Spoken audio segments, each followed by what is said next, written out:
तो वाल्मीकि नगर की जनता हाथ उठाकर बताइए कि पलायन रुकना चाहिए कि नहीं रुकना चाहिए।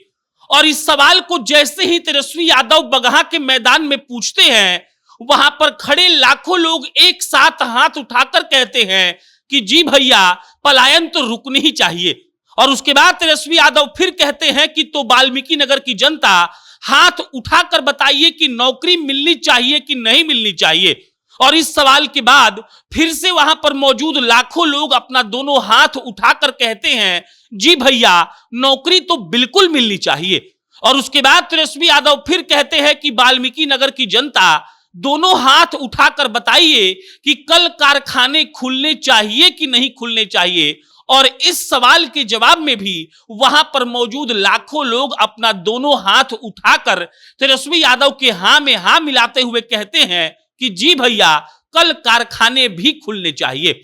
और अब लोकसभा की चुनाव की तैयारी कर रहे तेजस्वी यादव के उस भाषण का जिक्र करेंगे हम, जिसको सुनकर आपके रोंगटे खड़े हो जाएंगे और एक पल के लिए आप ये भूल जाएंगे कि आरजेडी ने 2019 में कितनी लोकसभा सीट पर जीत दर्ज की थी। क्योंकि तेजस्वी यादव का इस बार का भाषण इतना लाजवाब है और इतना शानदार है कि कोई भी सुनेगा तो कहेगा कि भाई साहब, ये आदमी तो बिहार के हित में ही बात कर रहा है। तेजस्वी यादव जमुई में एक दिन बाद जाते हैं मोदी जी के आने के। उसके बाद तेजस्वी यादव पहुंचते हैं वाल्मीकि नगर, जहां से वो अपने प्रत्याशी दीपक यादव के नाम का घोषणा करते हैं और उसके बाद एक जबरदस्त भाषण देते हैं। और उसी भाषण का जिक्र अभी हम करने वाले हैं। आप सोशल मीडिया खोलिएगा तो वहां पर सिर्फ तेजस्वी यादव का भाषण दिखेगा और नरेंद्र मोदी को जिस तरीके से तेजस्वी यादव फिलहाल चैलेंज कर रहे हैं, वो अपने आप में बहुत बड़ा विषय है। नरेंद्र मोदी से तेजस्वी यादव पूछते हैं कि भाई साहब, आप हमको ये बताइए कि आपने जमुई में कितना कारखाना पिछले 10 सालों में लगवा दिया। तेजस्वी यादव नरेंद्र मोदी से पूछते हैं कि आप हमको ये बताइए कि पिछले 10 सालों में कितना रोजगार जमुई के लोगों को आप लोगों ने दिया है। और उसके बाद एक दिन के बाद वो जाते हैं मुकेश सहनी के साथ वाल्मीकि नगर लोकसभा में चुनाव प्रचार करने।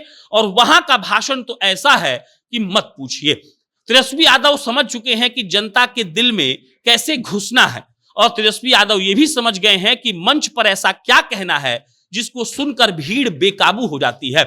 पिछले बार भी एक तरीके से 2020 का आप जिक्र करिएगा तो तमाम हेलीकॉप्टर्स केंद्रीय मंत्रियों के हवा में उड़ रहे थे। वो लोग आकर बिहार में अपने प्रत्याशी के लिए प्रचार कर रहे थे, लेकिन सिंगल हैंडेडली तेजस्वी यादव ने अपनी पार्टी को सबसे बड़ी पार्टी बना दिया था। और 2024 की बात की जाए तो सब लोग कहता है कि मोदी लहर है। अगर हम सच्चाई पर बात करें तो मोदी लहर है, लेकिन तेजस्वी यादव ने जिस तरीके से अपना भाषण एक तरीके से दिया है वो लाजवाब है।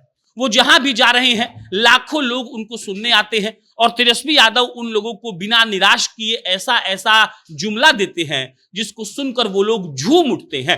तेजस्वी यादव हमको लगता है भारत के फिलहाल एकमात्र ऐसे नेता हैं जो नरेंद्र मोदी के आंखों में आंखें डालकर सवाल पूछ रहे हैं, उनसे बिना डरे हुए इस बात का हिसाब मांग रहे हैं कि बताइए आपने अपने 10 साल के कार्यकाल में क्या किया है, किसको क्या दिया है। और ये तमाम चीजें तेजस्वी यादव जनता के बीच में जब कर रहे हैं तो जो वहां की भीड़ है उसका जोश अपने 7वें आसमान पर पहुंच जा रहा है।